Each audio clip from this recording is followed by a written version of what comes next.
Olá, aqui é o professor Tiaron Borba.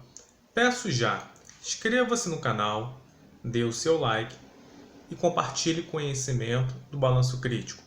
Vamos à aula, o conhecimento sociológico 3. Tema, socialização e instituições sociais para os alunos do primeiro ano do ensino médio. Quer saber?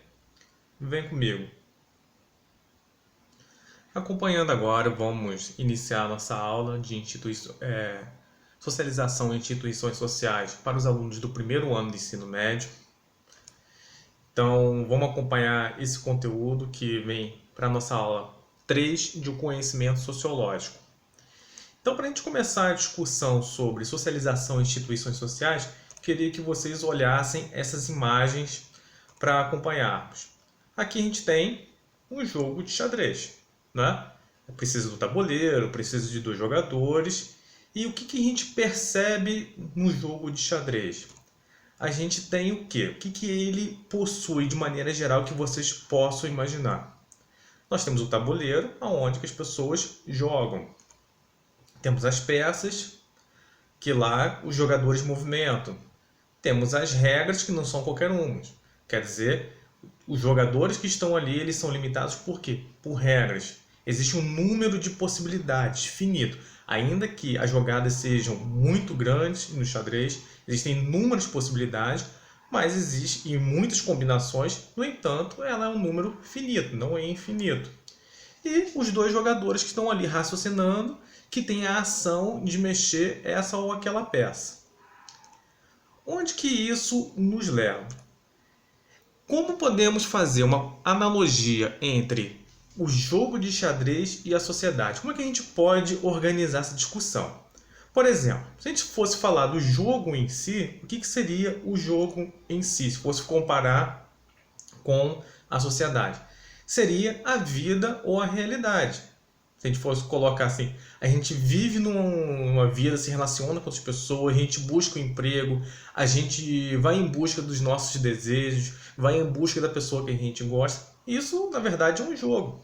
Então, essa é a comparação que a gente tem que ter em mente. O tabuleiro. O tabuleiro seria o quê? A sociedade. É aquele espaço onde você vai agir, onde você vai em busca das suas realizações. As regras. Quem estabelece as regras? As instituições. Tudo bem que esse é o tema da nossa aula, mas eu vou explicar mais à frente o que significam as instituições para a gente entender e voltar nesse assunto aqui.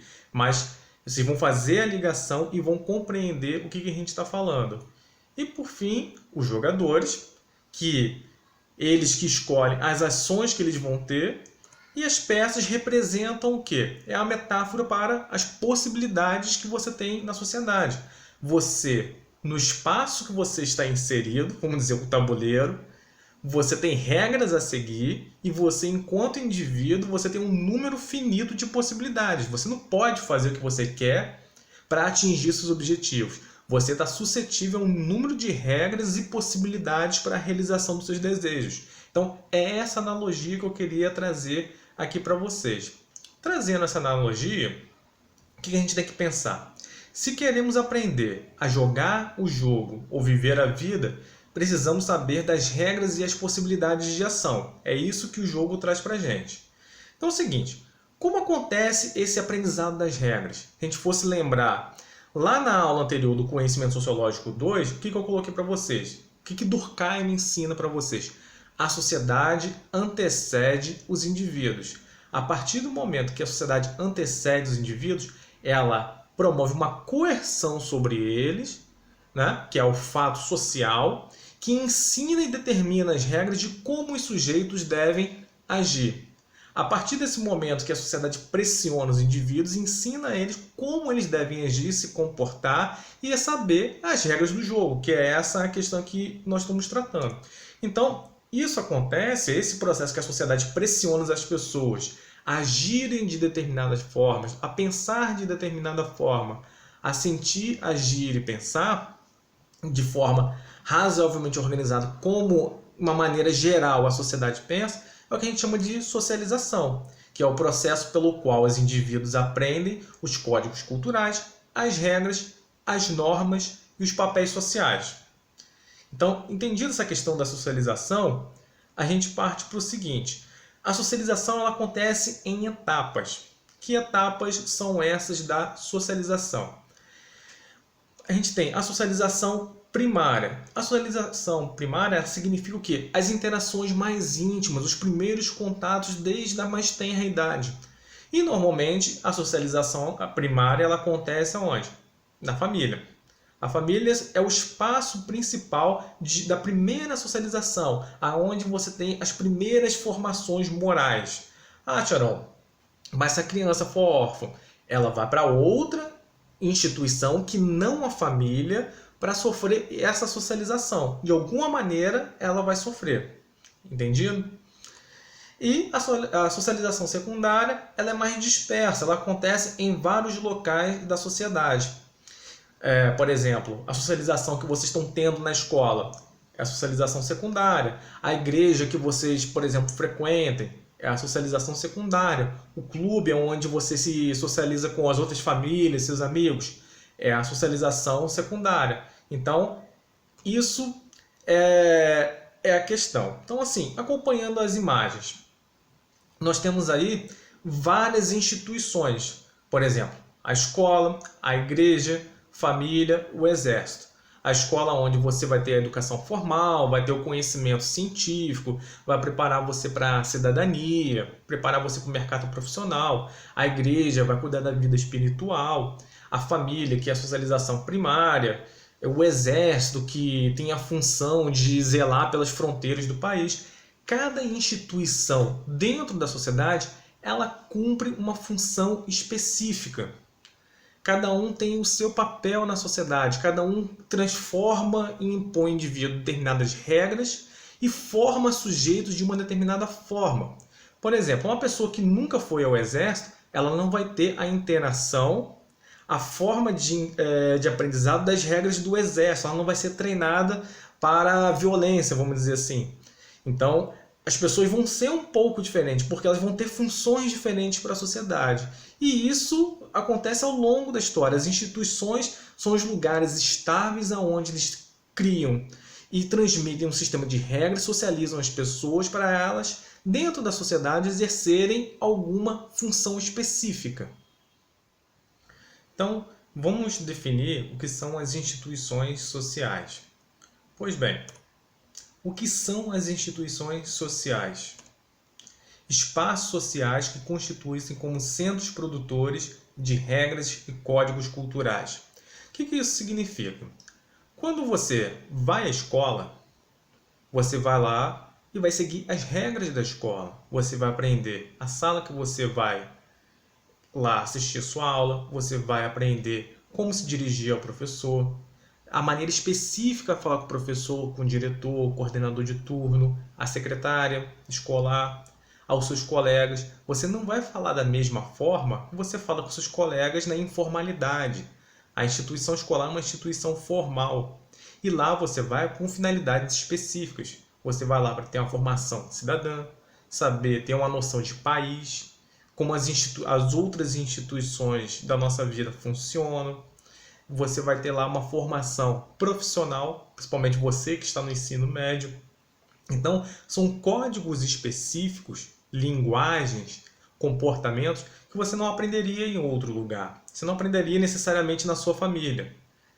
Por isso que a gente tem um espaço de socialização para a educação na escola.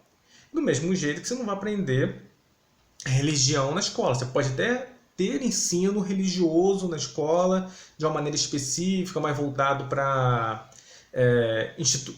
história das religiões, um viés mais sociológico, antropológico, mas da mesma forma como um pastor, um padre na igreja, não vai ser essa a situação, porque a finalidade da instituição escola é diferente da finalidade da instituição igreja. Então, nesse sentido, qual a função das instituições sociais? Ensino de regras, normas e comportamentos. Então, a escola, por exemplo, ela vai ter um caráter preparatório, vai preparar você para a vida, para o mercado de trabalho, a você viver a vida adulta de uma forma que não vai ser mais aquela vida juvenil que você teve ou está tendo, né, nesse momento agora da sua adolescência. E responde necessidades da sociedade como segurança, justiça e educação. Como eu falei, como a gente viu na outra imagem, cada instituição ela responde para a formação dos indivíduos. O exército vai formar soldados, e esses soldados vão cumprir funções para o país. Você, estando na escola, vai formar para ser um cidadão. Você vai para a instituição universidade para ser de lá médico, advogado, engenheiro. Então, cada instituição ela é criada porque a sociedade percebe a necessidade de ter um centro produtor de regras, códigos culturais e de conhecimento para dar uma estabilidade na sociedade e na estabilidade de como as pessoas vão ter essa interação. Existe uma necessidade de formar indivíduos daquela forma específica. Então, a partir do momento que se forma esses indivíduos da forma específica, a sociedade cria instituições e formaliza. Não quer dizer necessariamente que todas as instituições ao longo da história elas têm o grau de formalidade que nós temos hoje. Por exemplo, vamos relembrar aqui Durkheim. O Durkheim ele analisou dinâmicas da sociedade ao longo do tempo, como a gente estudou lá na aula O Conhecimento Sociológico 2. Nesse momento que o Durkheim estuda, no século XIX, é o momento do quê? Da industrialização. Então ele percebe que a sociedade está mudando muito. A industrialização, a substituição dos homens por máquinas mudaram as relações sociais de maneira muito profunda. E ele quer entender e compreender essas dinâmicas. Então, o que ele percebe? As sociedades pré-industriais, quer dizer, antes da industrialização, eles tinham uma solidariedade mecânica. O que significa a solidariedade mecânica? As pessoas interagiam e a sociedade ela era mais coesa porque as pessoas eram parecidas. Pega sociedades tribais. A divisão do trabalho é praticamente uma divisão sexual. Homens fazem determinados tipos de atividades, mulheres fazem outros tipos de atividades. Então, quanto mais igual as pessoas fossem, mais coesa era a sociedade. Assim ela se organizava.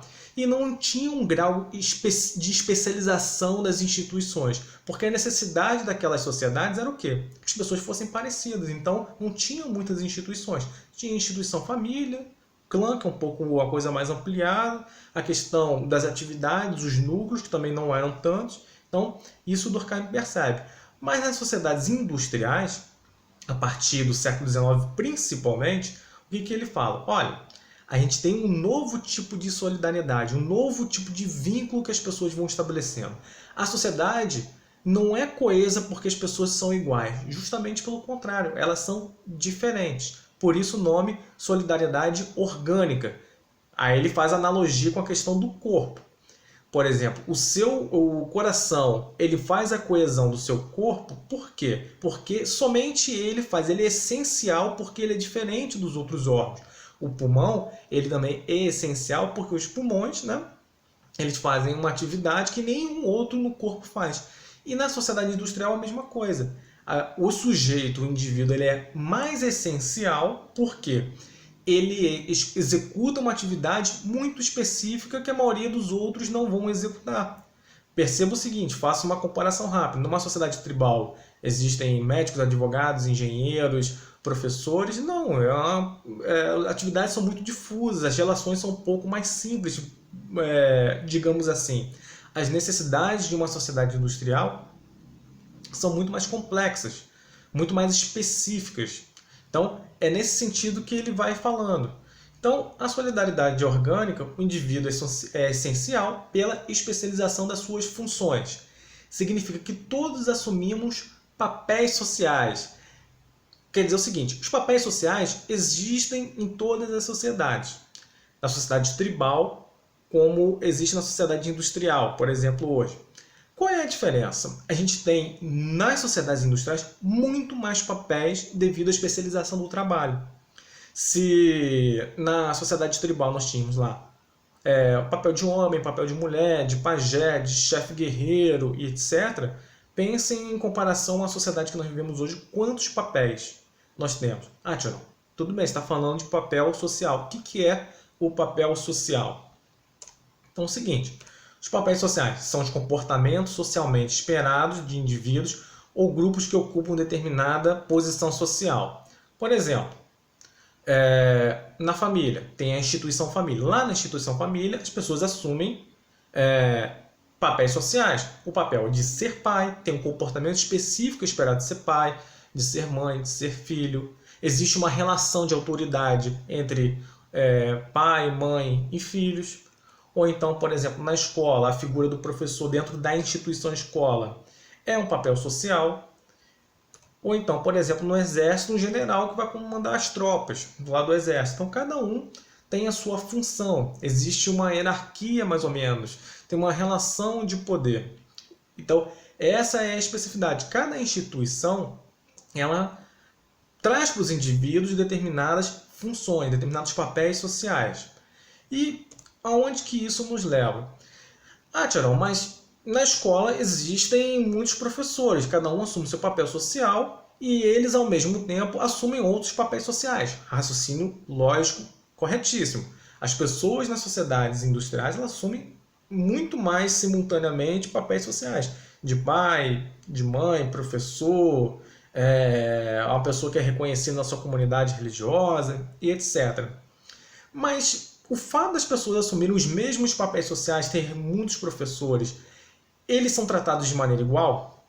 Não, porque eles vão assumir status sociais diferentes. O que é o status social? Dentro de cada instituição, por mais que eles assumam o mesmo papel, tenham a mesma função, eles não são reconhecidos pelas pessoas que eles se relacionam da mesma maneira. Vocês vão escolher os melhores professores, ou no exército vão escolher os melhores soldados, na religião vão escolher os melhores religiosos, sei lá, as pessoas que pregam melhor, seja o padre, o pastor, enfim, o que seja. Então, é o prestígio e poder conseguido através da performance diante das normas e costumes estabelecidos, onde o indivíduo ganha reconhecimento. Quer dizer o seguinte, o que vai destacar cada indivíduo com a mesma função, com o mesmo papel social, vai ser a sua performance perante os outros. Como as outras pessoas vão olhar, pessoas dos mesmos papéis sociais, mas eles vão ter performance diferentes. Então, o Erving Goffman, que é um sociólogo bem conhecido, que estudou bastante essa questão das instituições, dos papéis sociais, ele fala o seguinte: a vida social é como se fosse um teatro. As pessoas vão lá, desempenham um papel, igual um ator. O que faz um ator ser mais convincente que outro, às vezes executando o mesmo papel, que ele passe uma verdade para você, que ele te convença que aquilo ali ele está atuando muito bem, porque um ator ganha um prêmio, sei lá, um Oscar, e o outro não ganha. É a performance. Quanto melhor for a performance dele, melhor a pessoa vai reconhecer o papel que ele representou. Então, a mesma coisa na sociedade. O que vai diferenciar o bom e o mau professor? Como os outros os olham e a performance dele enquanto professor. Obviamente que existem expectativas das pessoas que estão olhando, o que ele deseja enquanto professor ou qualquer outro tipo de papel social. Mas a performance vai ser um elemento crucial que vai estabelecer o estágio e vai dar mais prestígio e menos prestígio às pessoas do mesmo papel social. Certo, gente? Então aqui a nossa bibliografia.